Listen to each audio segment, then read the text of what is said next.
नमस्ते, सदावत्सले मातृभूमि, जय हिंद। दोस्तों, शुरू करते हैं आज के डिफेंस समाचारों को। धारा 370 पर सुप्रीम कोर्ट के फैसले पर सेना हुई खुश। बताया कि ऐतिहासिक फैसला है। गाजियाबाद के हिंडन एयरबेस के पास एक बड़ी सुरंग का पता चला। जांच एजेंसियां हैरान। भारतीय सेना ने तैयार किया हाइब्रिड एंटी ड्रोन सिस्टम। तेजस फाइटर जेट से परीक्षण के लिए तैयार है अल्तारिक पीजीएम मिसाइल। भारतीय सेना बनेगी और हाईटेक। आर्टिफिशियल इंटेलिजेंस हथियार का करेगी इस्तेमाल। दोस्तों, आज भारत के सुप्रीम कोर्ट ने जम्मू कश्मीर राज्य को विशेष दर्जा देने वाले अनुच्छेद 370 को खत्म कर दिया है और सरकार के फैसले को बरकरार रखा। इस फैसले को सुनने के बाद भारतीय सशस्त्र बलों के दिग्गजों ने अनुच्छेद 370 के अंत की तारीफें की है। साथ ही उन्होंने इसे एक ऐतिहासिक फैसला बताया। पूर्व आर्मी चीफ वेद मलिक ने कहा कि आर्टिकल 370 के अंत को देखकर काफी खुशी हुई है और इसकी हमेशा से गलत तरीके से व्याख्या भी की गई। वहीं पूर्व लेफ्टिनेंट जनरल कंवलजीत सिंह ढिल्लों ने भी सुप्रीम कोर्ट के इस फैसले की तारीफ की है। उन्होंने कहा कि अनुच्छेद 370 को जाना ही था। अपना फैसला सुनाते हुए सुप्रीम कोर्ट ने कहा कि अगले साल 30 सितंबर तक विधानसभा चुनाव कराने के लिए कदम उठाए जाने चाहिए। वहीं दोस्तों, इस फैसले के आने के बाद पाकिस्तान की तरफ से भी बयान आया। पाकिस्तान ने जम्मू कश्मीर से अनुच्छेद 370 हटाए जाने को लेकर एक बड़ा बयान दिया है। पाकिस्तान के कार्यवाहक विदेश मंत्री जलील अब्बास ने सोशल मीडिया पर लिखा है कि भारत के द्वारा की गई एक तरफा और अवैध कार्रवाई को वो मान्यता नहीं देता। कश्मीरियों को संयुक्त राष्ट्र SC प्रस्तावों के अनुसार आत्मनिर्णय लेने का अधिकार है। वहीं शहबाज शरीफ ने भी इस फैसले की आलोचना करते हुए इसे पक्षपातपूर्ण निर्णय बताया। खलबली तो मचेगी दोस्तों, और ये बात होनी ही थी, क्योंकि भारत बार बार कह चुका है कि कश्मीर भारत का आंतरिक मसला है। इसीलिए पाकिस्तान की बातों का भारत को कोई फर्क नहीं पड़ता है। चलिए बढ़ते हैं नेक्स्ट अपडेट की तरफ। दोस्तों, भारतीय सेना ने हाल ही में इनो योद्धा 2023 प्रोग्राम में एक नए हाइब्रिड एंटी ड्रोन सिस्टम का अनावरण किया है, जो कि काउंटर ड्रोन टेक्नोलॉजी से लैस है। इस प्रणाली का नाम है ZSU-234 शिल्का self propelled anti aircraft gun और यह हाइब्रिड सिस्टम युद्ध के मैदान में ड्रोन का प्रभावी ढंग से पता लगाने, उसे ट्रैक करने और उन्हें निष्क्रिय करने के लिए अलग अलग तकनीकों से लैस है। यह हवाई खतरों के खिलाफ एक व्यापक सुरक्षा प्रदान करने के लिए रडार, इलेक्ट्रो ऑप्टिकल सेंसर्स और रेडियो फ्रीक्वेंसी जैमर के संयोजन का इस्तेमाल करता है। सिस्टम में ZSU-234 शिल्का, इसमें मौजूदा 4x23 mm गन माउंटेड के टॉप पर 2 एंटी ड्रोन गन लगाई गई हैं और इस तरीके का इंटीग्रेशन सिस्टम में काउंटर ड्रोन मारक क्षमता की एक और परत को जोड़ता है, जिससे कि हवाई लक्ष्यों पर सटीक और तेजी से हमला करने की अनुमति मिलती है। भारतीय सेना अब आर्टिफिशियल इंटेलिजेंस से संचालित एक स्मार्ट स्कोप का परीक्षण कर रही है। यह स्मार्ट स्कोप 300 मीटर तक इंसानों का पता लगा सकता है, जो कि बॉर्डर और क्लोज कॉम्बैट अभियानों को बड़े पैमाने पर बढ़ावा दे सकता है। बता दें कि सेना ने अभी इसके प्रोटोटाइप को तैयार किया है और इसे मिनिएचर वर्जन में तैयार किया जाएगा। स्वदेशी रूप से विकसित ये स्कोप है, उसे किसी भी छोटे हथियार पर फिट किया जा सकता है, जिससे कि उस हथियार को एक स्मार्ट हथियार में बदला जा सकता है। सेना के अधिकारी ने बताया कि यह आर्टिफिशियल इंटेलिजेंस से लैस है, जो 300 मीटर तक बढ़ते ह्यूमन टारगेट का पता लगा सकता है। साथ ही AI एल्गोरिथम और सेंसर डेटा का इस्तेमाल करके ये शूटर को बता देगा कि कब गोली चलानी है। 100 से 300 मीटर तक परीक्षण करने पर इसकी सटीकता 80 से 90% रही और इस क्षमता से भारतीय सैनिक आसानी से एक निशानेबाज में बदल सकता है। आपको बता दें कि स्कोप पहले टारगेट का पता लगाता है, यानी कि इसे डिटेक्ट करता है और एक रेड बाउंडिंग ब्लॉक्स तैयार करता है, जिसके बाद कैमरा, लेजर और फाइंडर का इस्तेमाल करके अलाइनमेंट की जांच करता है और एक बार जब टारगेट बॉक्स ग्रीन हो जाता है तो शूटर अलर्ट हो जाता है कि वो अब गोली चला सकता है। चलिए बढ़ते हैं नेक्स्ट अपडेट की तरफ। दोस्तों, भारत ने UAE की अल्तारिक PGM यानी कि प्रिसीजन गाइडेड वेपन का जो फिजिबिलिटी स्टडी है उसे पूरा कर लिया है और इस हथियार को तेजस फाइटर जेट में लगाया जाएगा और कहा जा रहा है कि तेजस फाइटर के साथ इस हथियार का टेस्ट 2024 से किया जाएगा। अल्तारिक को भारत इसीलिए भी अपने तेजस फाइटर जेट में लगा रहा है ताकि भारत की स्थिति इस फाइटर जेट के एक्सपोर्ट यानी कि निर्यात को लेकर और मजबूत हो सके। दरअसल मिडिल ईस्ट और जो अफ्रीकन मार्केट है वहां पर UAE का जबरदस्त प्रभाव है, जिसको देखते हुए भारत को एक बड़ा विकल्प मिल जाता है इस मिसाइल के साथ इन फाइटर जेट्स को एक्सपोर्ट करने को लेकर। दोस्तों, यहाँ पे एक खास बात और है LCA तेजस फाइटर जेट की। इसका ओपन आर्किटेक्ट है, यानी कि इस पे रशियन, अमेरिकी, इजरायली और इवन UAE की जो मिसाइल है उन्हें भी लगाया जा सकता है। बढ़ते नेक्स्ट अपडेट की तरफ। दोस्तों, गाजियाबाद में हिंडन एयरबेस है, यहाँ पर एक बड़ी सुरंग का पता चला है और इस बारे में स्थानीय लोगों ने इसकी जानकारी पुलिस को दी है। फिलहाल तो इन अज्ञात लोगों के खिलाफ शिकायत दर्ज कर ली गई है और जांच आगे की जा रही है। लेकिन दोस्तों, ये बहुत बड़ी सेंधमारी है भारतीय वायुसेना के हिंडन एयरबेस में सेंधमारी करने को लेकर। भारतीय वायुसेना के अधिकारियों को अब सख्त निर्देश दे दिए गए हैं कि इस इलाके में सतर्कता को और बढ़ा दिया जाए और बाउंड्री वॉल को भी सुरक्षित रखा जाए।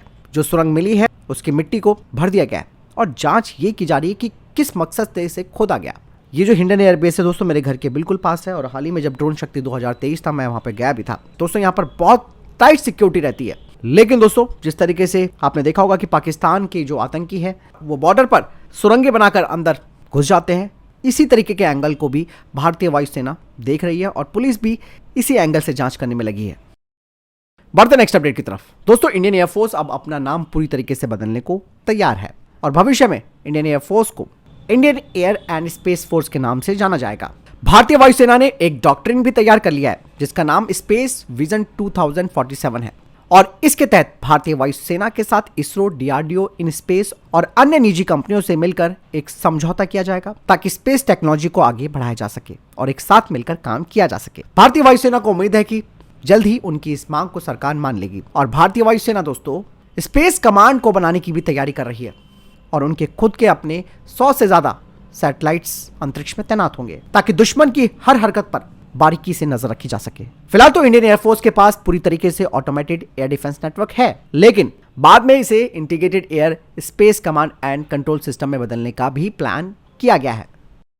बढ़ते नेक्स्ट अपडेट की तरफ। CDS general Anil Chauhan Japan के लिए रवाना हो गए। कहा जा रहा है कि इस दौरान वो जापान के साथ दक्षिणी चीनी सागर की स्थिति की समीक्षा करेंगे जहां पर चाइना का दबदबा बढ़ता जा रहा है और इस दबदबे को देखते हुए भारत और जापान समुद्री सुरक्षा को बढ़ावा देने के कई मुद्दों पर बातचीत करेंगे। इसके अलावा दोनों देशों के बीच रक्षा औद्योगिक सहयोग पर भी बातचीत की जाएगी।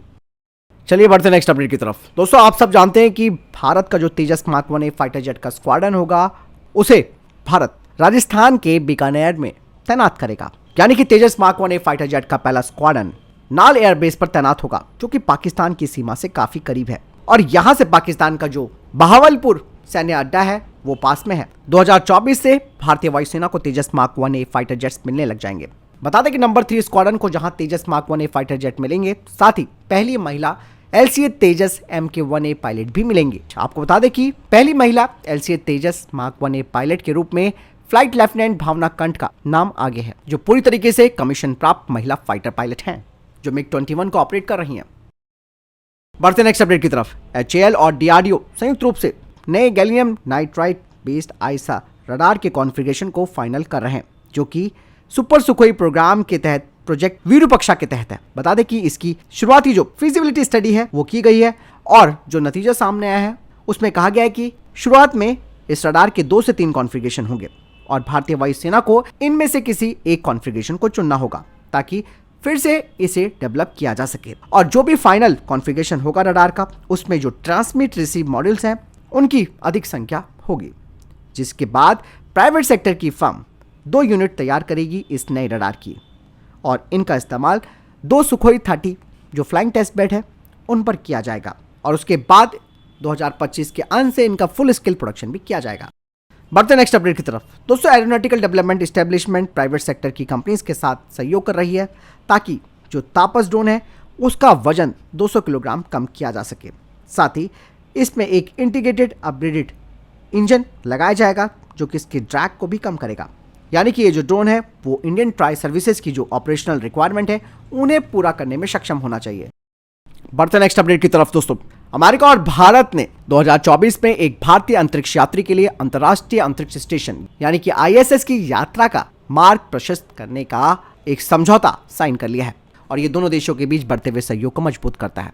इस समझौते के तहत एक भारतीय अंतरिक्ष यात्री फाल्कन 9 रॉकेट के द्वारा लॉन्च किए गए SpaceX क्रू ड्रैगन कैप्सूल पर सवार होकर 2 हफ्ते के मिशन पर निकलेगा। हालांकि प्रक्षेपण कब किया जाएगा इस बारे में जानकारी सामने नहीं आई है और ये समझौता दोनों देशों के बीच अंतरिक्ष प्रोग्राम के लिए दोस्तों बहुत ही महत्वपूर्ण भी है और ये सहयोग दोनों ही देशों की अंतरिक्ष एजेंसियों की ताकत का फायदा उठाता है।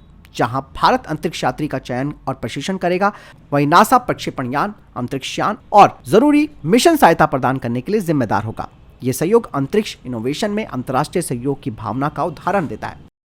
बढ़ते नेक्स्ट अपडेट की तरफ। दोस्तों भारतीय ड्रोन कंपनी एरोआर्क ने अमेरिका स्थित घोस्ट रोबोटिक्स के साथ सहयोग करके और जापान के सबसे बड़े ड्रोन निर्माता में से एक ACSL से फंडिंग हासिल करके रोबोटिक्स क्षेत्र में महत्वपूर्ण प्रगति की है।